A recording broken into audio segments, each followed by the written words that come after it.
حضرت امام جعفر صادق رضی اللہ تعالیٰ عنہ سے بادشاہ کو خطرہ ہے کہ یہ بہت مقبول ہیں، لوگوں کے دلوں میں ان کی بے پناہ محبت ہے، جب یہ نکل جاتے ہیں تو ان کو دیکھ کے ہجوم اکٹھا ہو جاتا ہے، کوئی ہاتھ چوم رہا ہے، کوئی گھٹنوں کو ہاتھ لگا رہا ہے، کوئی ہاتھ باندھ کے کھڑا زیارت کر رہا ہے، یہ ابن رسول اللہ ہیں، یہ کل کہیں میرے لیے خطرہ نہ بن جائیں۔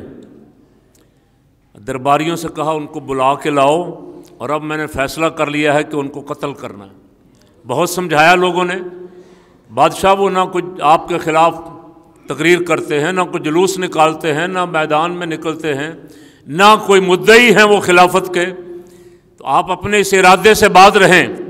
اس نے ڈانٹ کے کہا جو میں کہہ رہا ہوں وہ کرو، میں انہیں قتل کرنا چاہتا ہوں، اور 4-5 جلاد کھڑے کر دیے۔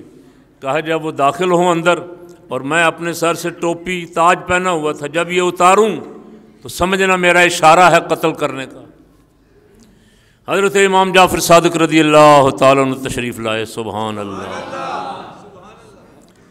دروازے میں داخل ہوئے، بادشاہ اٹھ کے کھڑا ہو گیا، ہاتھ باندھ کے آپ کو کرسی پہ بٹھایا اور آپ سامنے ہو کے بیٹھ گیا۔ جتنی دیر بیٹھے رہے بڑے ادب کے ساتھ بیٹھا رہا۔ درباری بڑے حیران پریشان، یہ بلایا تو کسی اور ارادے سے تھا، اب یہ بڑا عقیدت مند بن کے بیٹھا ہوا۔ اللہ اکبر۔ کہنے لگا حضور میرے لائق کو خدمت، میرے لائق کو حکم۔ فرمایا تیرے لائق حکم یہ ہے کہ آج کے بعد مجھے دربار میں نہ بلانا، میں درباروں میں آنے والا آدمی نہیں ہوں، میرا کوئی تعلق نہیں ہے درباروں کے ساتھ، نہ مجھے خواہش ہے نہ ضرورت ہے کسی کی۔ ہاتھ جوڑ کے کہا جیسے آپ فرمائیں۔ جب آپ چلے گئے تو درباریوں نے کہا بادشاہ کیا ہوا؟ ہمیں تو کچھ اور حکم دیا تھا کہ قتل کرنا ہے، لیکن ان کے اندر داخل ہوتے ہی آپ کا چہرہ بھی بدل گیا اور آپ کھڑے ہو گئے اور ادب و احترام میں، اور پھر ہاتھ باندھ کے بیٹھے رہے، کیا ہوا؟ کہا جب امام جعفر صادق رضی اللہ تعالیٰ عنہ اندر داخل ہوئے تو ان کے ساتھ ایک بہت بڑا اژدہا تھا جس نے منہ کھولا ہوا تھا، اور مجھے ایسے لگتا تھا کہ ایک ہی دم میں یہ مجھے نگل جائے گا۔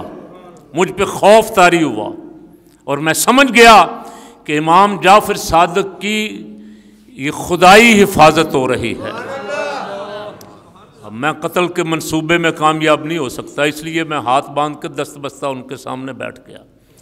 اور یہ ظالم بادشاہ تھا جس نے حضرت امام اعظم ابو حنیفہ رضی اللہ تعالیٰ عنہ کو بھی جیل میں ڈالا۔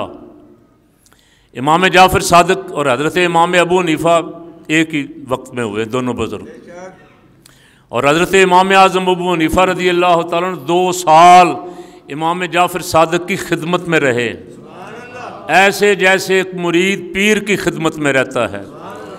دنیا اسلام کا اتنا بڑا امام، امام اعظم، کہہ دیں سبحان اللہ۔ اللہ کی قسم آج ہم ان کے علم کی بلندیوں کا تصور بھی نہیں کر سکتے، اللہ نے ان کو کتنا مقام عطا فرمایا۔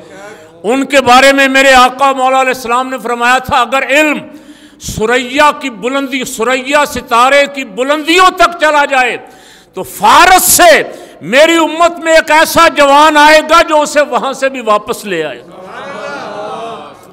اور محدثین نے کہا بلا شک وہ حضرت امام اعظم ابو حنیفہ تھے۔ امام اعظم ابو حنیفہ 2 سال حضرت امام جعفر صادق کی خدمت میں ایسے رہے جیسے شاگرد رہتا ہے، جیسے مرید پیر کی خدمت میں رہتا ہے، اور فرمایا کرتے تھے اگر امام اعظم فرمایا کرتے تھے اگر ابو حنیفہ کو وہ 2 سال نہ ملتے تو ابو حنیفہ ہلاک ہو جاتا۔ 148 ہجری میں حضرت امام جعفر صادق کا وصال ہوا اور 150 میں حضرت امام اعظم ابو حنیفہ کا وصال ہوا، زمانہ دونوں کا ایک ہی ہے، سبحان اللہ۔ آپ حضرت امام جعفر صادق کی عظمت کا اس سے ہی اندازہ لگا لیں کہ جس کا شاگرد، جس کا مرید امام اعظم ہے، دوسرا شاگرد حضرت بایزید بستامی، غوثوں کا غوث، غوث اعظم کے پیروں کا پیر، داتا گنج بخش علی اجویری کے پیروں کا پیر بایزید بستامی، حضرت امام جعفر صادق کا خلیفہ ہے۔ حضرت داؤد طائی بہت بڑے ولی کامل، یہ بھی داتا صاحب اور غوث پاک کے شجروں میں شامل ہیں، بزرگوں میں ہیں۔ یہ حضور امام جعفر صادق کے خلفاء ہیں، شاگرد ہیں۔ اللہ نے امام جعفر صادق کو بڑی شان عطا فرمائی۔